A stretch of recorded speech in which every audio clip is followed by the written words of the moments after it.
श्रीमद् देवी भागवत महापुराण का विमोचन मुख्यमंत्री योगी आदित्यनाथ ने किया और कार्यक्रम को उन्होंने संबोधित भी किया। उन्होंने कहा कि रामलीला आज भी जन चेतना को जागृत करती है और साल में 2 बार शक्ति की आराधना करते हैं। हम देवी के रूप में शक्ति का प्रतीक है और पूरा समाज एकजुट होकर आयोजन की तैयारी में जुटता है।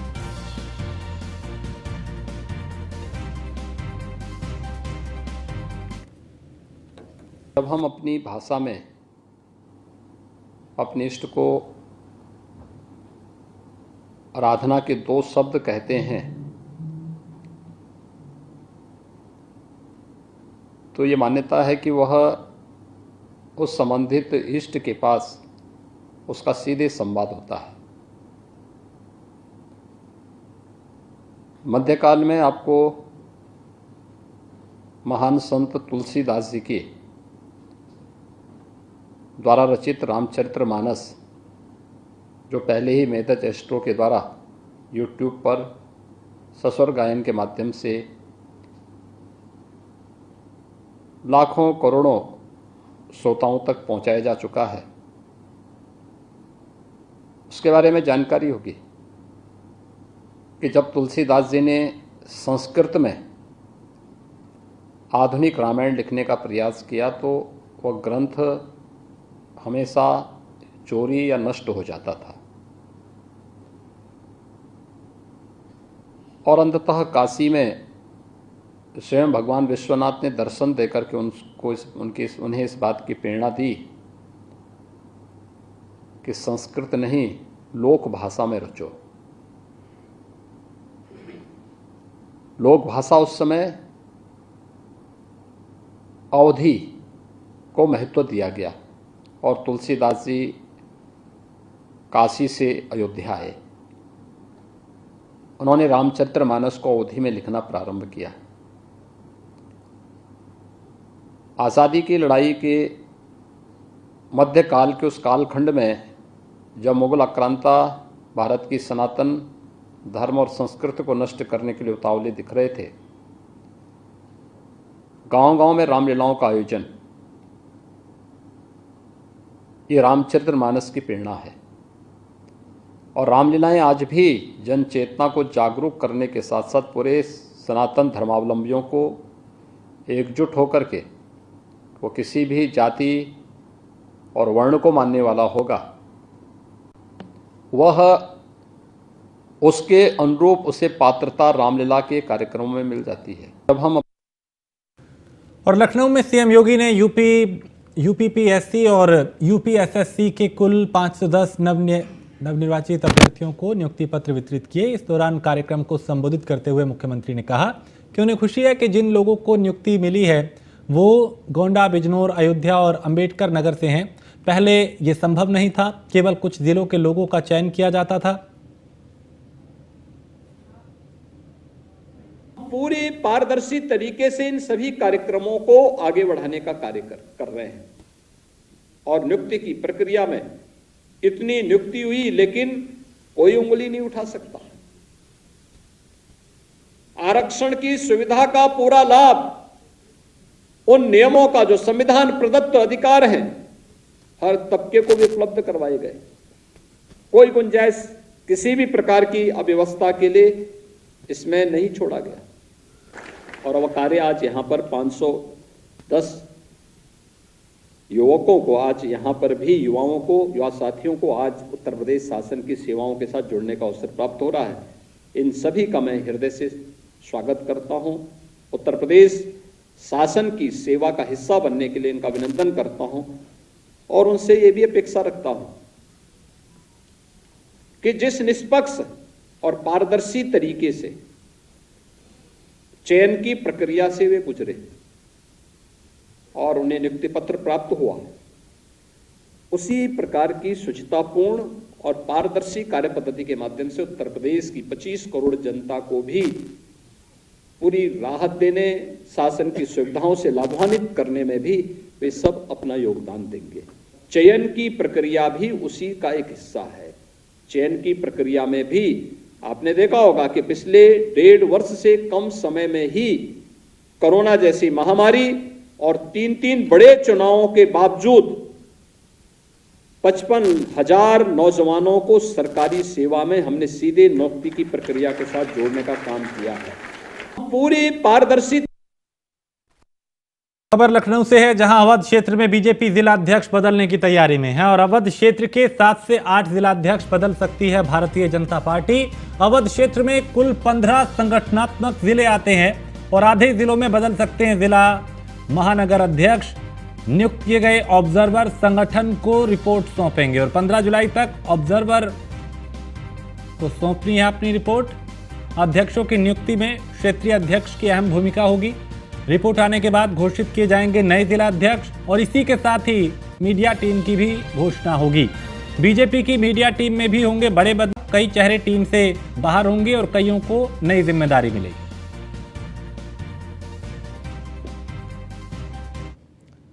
और मिशन 2024 की तैयारी में जुटी बीजेपी। जिला अध्यक्षों की चयन में सरल ऐप की बड़ी भूमिका। ऐप डाउनलोड ना करना जिला अध्यक्षों को पड़ सकता है भारी। बीजेपी के जनसंपर्क अभियान का आधार है सरल ऐप और 1000 कार्यकर्ताओं ने सरल ऐप डाउनलोड नहीं किया।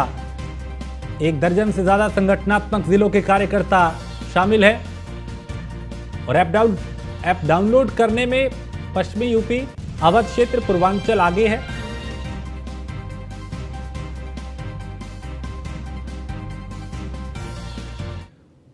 और बीजेपी की लोकसभा चुनाव को लेकर तैयारियां तेज है और इसी में अपना दल 4 सीटों पर दावेदारी कर सकता है। प्रतापगढ़, बस्ती, मिर्जापुर, बुंदेलखंड से दावेदारी की जा सकती है।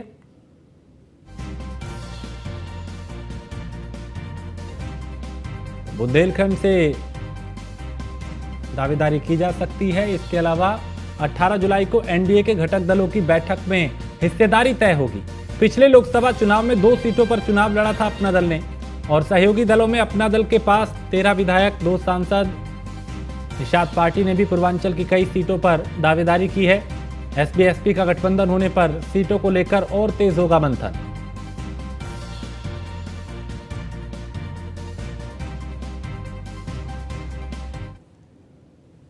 और यहां एक छोटे से ब्रेक के लिए रुकेंगे। ब्रेक के उस पार कुछ और खबरें।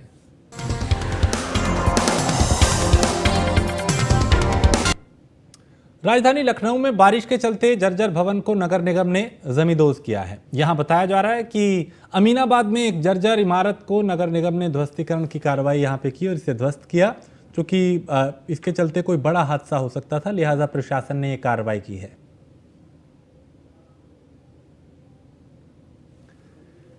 मेरठ में पड़ोसी की दबंगई से परेशान महिला ने अपने गेट पे मकान बिकाऊ है के पोस्टर चस्पा किए हैं।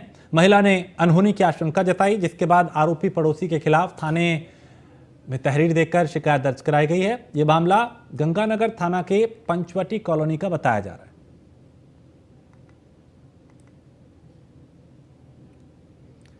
खबर झांसी से है, जहां पर 3 नाबालिग लड़कियों की उड़ीसा से तस्करी कर झांसी में बेचने के मामले में पुलिस ने एक महिला को गिरफ्तार किया है। उसकी सहेली और इस मामले के अन्य आरोपी फरार हैं, जिनकी तलाश लगातार की जा रही है।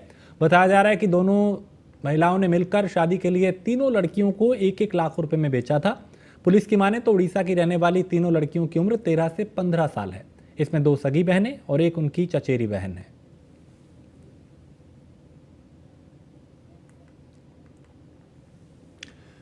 खबर अलीगढ़ से है, जहां जल निगम के जीएम अनवर ख्वाजा पर छेड़खानी और अभद्रता का केस दर्ज हुआ है। जलमग्न क्षेत्र गोविंद नगर में अनवर ख्वाजा ने किया था हाई वोल्टेज ड्रामा और ड्रामे के दौरान क्षेत्रीय महिला पार्षद से अभद्रता की थी और महुआ खेड़ा थाने में बीजेपी महिला पार्षद ने मुकदमा दर्ज कराया है।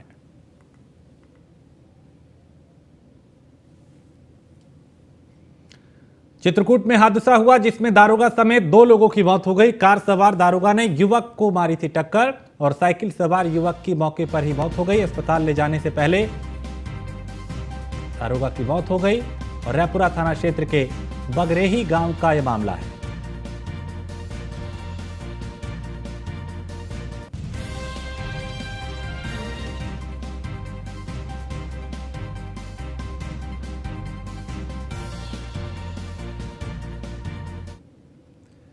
बाराबंकी जिले में मानसून की बारिश ने सरकारी स्कूलों में कायाकल्प के दावों की पोल खोल के रख दी। जिले का एक सरकारी स्कूल कैंपस बारिश के पानी से लबालब भर गया, जिसके बाद आलम यह है कि बच्चे और शिक्षक स्कूल के अंदर नहीं जा पा रहे। स्कूल के अंदर ही बना आंगनबाड़ी केंद्र भी पानी से घिरा है, जिसके चलते शिक्षक मजबूरन गांव के रास्ते पर ही बच्चों को पढ़ा रहे हैं। इतना ही नहीं, बच्चों को मिड डे मील का खाना भी सड़क पर ही दिया जा रहा है। शिक्षकों का स्कूल के बाहर सड़क पर बिठा के बच्चों को क्लास लगाने का वीडियो अब सोशल मीडिया पर भी वायरल हो रहा है।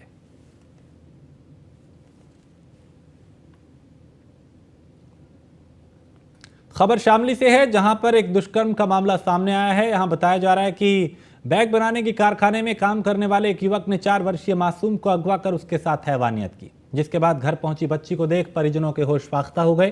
उन्होंने कारखाने में काम कर रहे आरोपी की बच्ची से शिनाख्त कराते हुए कोतवाली पुलिस को उसे सौंप दिया। पुलिस ने आरोपी के खिलाफ मुकदमा दर्ज कर जांच तेज कर दी है। थाना कोतवाली क्षेत्र में एक व्यक्ति ने कल यह सूचना दी थी कि उनकी बच्ची जो है वहाँ पास में एक कारखाना है और एक बैग बनाने का कारखाना, उसके पास ही एक जो है जो रिटेल शॉप है, वहाँ पर उनकी बच्ची खेलने गई थी और कारखाने के एक कर्मी ने जो है उसकी बच्ची के साथ दुष्कर्म किया, ऐसी शिकायत दी थी। तत्काल प्रकरण में जो है अभियोग पंजीकृत किया गया है। जो बच्ची है उसका मेडिकल करवाया गया है और पॉक्सो एक्ट के अंतर्गत FIR की गई। जो अभियुक्त है नावेद नाम है उसका, उसे तत्काल गिरफ्तार किया गया है तथा जुडिशियल कस्टडी में भेजा गया है और जो अग्रिम विधिक कार्रवाई होगी। मुजफ्फरनगर में सोलानी नदी का जलस्तर बढ़ने से कई गांव जलमग्न हो गए हैं, जिसके चलते लोगों को काफी समस्याओं का सामना करना पड़ रहा है। बताया जा रहा है कि करीब 2 दर्जन गांव प्रभावित हैं और कई गांवों का संपर्क मार्ग भी टूट चुका है, जिसके चलते लोगों को कई तरह की परेशानियां हो रही हैं।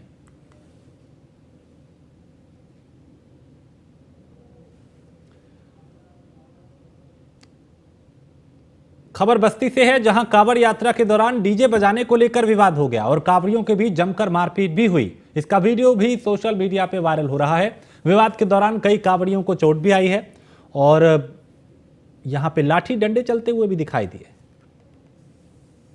मौके पर पहुंची पुलिस ने मामला शांत कराया और घायलों को अस्पताल में भर्ती कराया। और यूपी सरकार के कैबिनेट मंत्री और गाजियाबाद जिले के प्रभारी असीम अरुण ने गाजियाबाद में कांवड़ियों पे पुष्प वर्षा कर उनका स्वागत किया। इससे पहले उन्होंने कांवड़ कंट्रोल रूम का जायजा लिया और वहां पर तमाम सुविधाओं की जानकारी ली। गाजियाबाद में पूरे उत्तर प्रदेश में कांवड़ यात्रा को जिस भाव के साथ हमारे श्रद्धालु संकल्प लेते हैं, उसको पूरा करने के लिए, उसको व्यवस्थित करने के लिए माननीय मुख्यमंत्री जी द्वारा, योगी जी द्वारा बहुत ही विस्तृत निर्देश दिए गए। उसको मैंने आज गाजियाबाद में चेक किया, ब्रीफिंग ली, तो बहुत ही अच्छी व्यवस्था है। नगर निगम ने, पुलिस ने और सबसे बड़ी बात हमारे नागरिकों ने स्वयं कैंप लगा करके और सारी व्यवस्थाएं अच्छी की हैं। किसी भी प्रकार किसी को कोई असुविधा नहीं होगी और अगर कोई होती है तो हमारी एम्बुलेंस, NDRF सभी चीज़ें डिप्लॉयड हैं और सभी श्रद्धालुओं का स्वागत है। यदि आपको किसी प्रकार की कोई असुविधा हो रही है तो हमारे हेल्पलाइन नंबर सब जगह लिखे हैं, आप बताएं। श्रावस्ती में आकाशीय बिजली गिरने से 2 महिलाएं झुलसकर उनकी दर्दनाक मौत हो गई, जिसकी सूचना होते ही परिजनों में कोहराम मच गया। बताया जा रहा है कि दोनों महिलाएं खेत में धान की रोपाई करने के बाद वापस अपने घर लौट रही थी, जिसके बाद वो हादसे का शिकार हो गई। ये मामला सिरसिया थाने के मदारगढ़ का है। तो आकाशीय बिजली गिरने से 2 महिलाओं की मौत हो गई। इस तरह की आसमानी आफत इन दिनों देश के अलग अलग हिस्सों में कहर बरपा रही है। यह हादसा उत्तर प्रदेश के श्रावस्ती में हुआ।